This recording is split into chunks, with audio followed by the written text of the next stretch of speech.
intaan istaagnay dig aan ku idhi waxa weeye birgaal idin soo gelin doona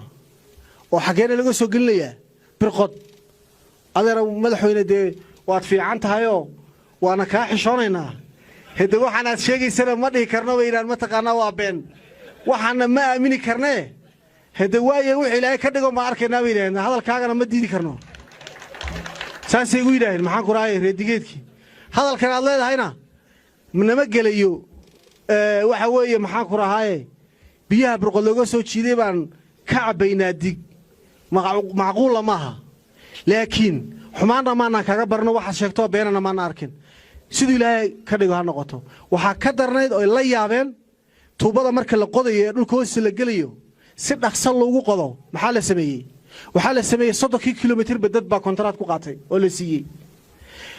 marka wuxuu ka bilaabay dig buu ka bilaabay qodistii buu ka bilaabay xaga iyo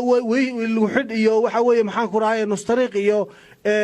marsin iyo xagaas qodaalka u bilaabay ilaa wuxuu sugayaa tiimkii kale oo xaan ka imanaya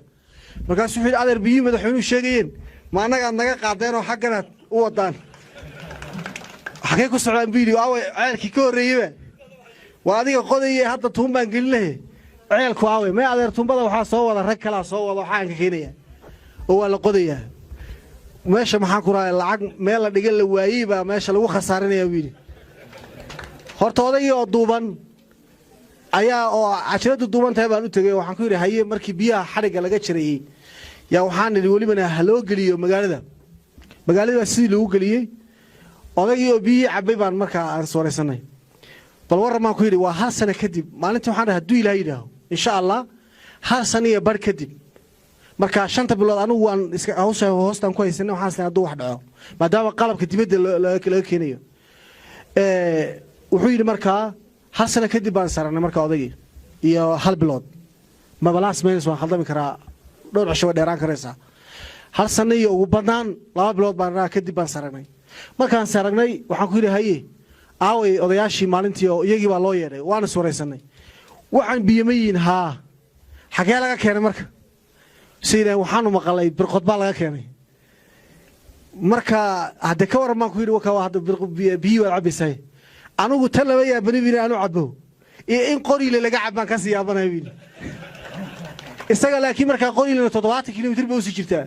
ani iska daayay qoriile laga cabayaa baa lagu yiri marka waxaan ka wadaa wax kasta waa la qaban karaa hadii la isku dayo wax kasta waa la qaran karaa walibana isagu maalinta wuxuuna weydiiyay baahayd buuraha baan caloosha ku hayay laakiin buuruhu maxay noqdeen inay buuruhu way fiican waayo 200 iyo dhowr iyo 30 haduu socdo mashruucaasu laga bilaabo birqod ilaa iyo durwaaliyoga buur la yiraahdo oo ku taala waxa weeyaan gunagado ayaa la saaray haantii reservoiradii ilaa iyo qoriile 180 kilomitir wuxuu ku soconayaa mashruucaasu lacag la'aan wuu iska soconayaa waxa weeyaan bilaash ku soconaya sababtoo kala sareynta dhulka elevationka iyo gravity buu ku baxan karaay ayay ku soconayaan aad iyo aad baad ma santiin gabadhana aad bay u maasantahay farxiyo Soomaaliya farxiyo ya ha farxiyo badal Umar aad baan u salaamaya sida wanaagsan oo hadashay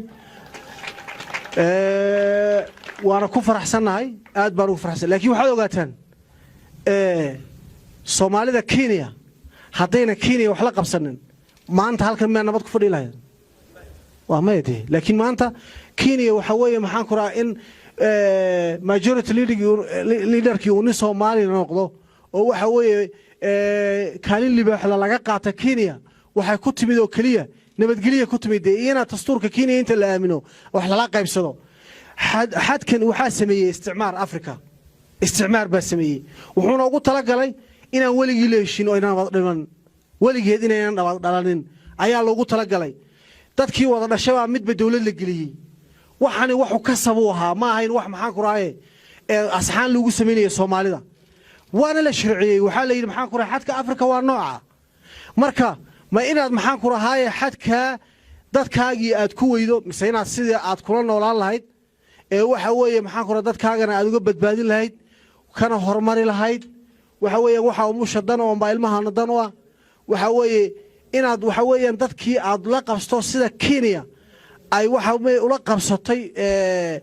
وحلا قبسة كينيا إن أنا نقول إثيوبيا وحلا قبسنا أو حوي قايرين كان تدا لو كلا قايب سنة يو وحن هذا وحلا قبته شلي ويجتي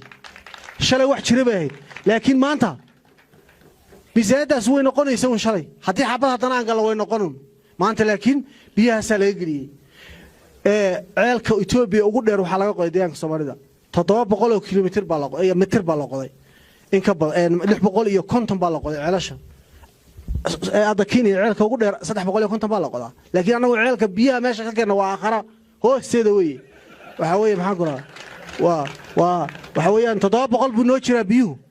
إن كستوى أي كلو حسين وقبر دهر ما لين دويت كنتم متر أنت لو قضي لجهلي شام عاد عيالك لو قضي تملا قار كنا تطوع بقول بمية السيد النبضة عادوا قلنا وشهين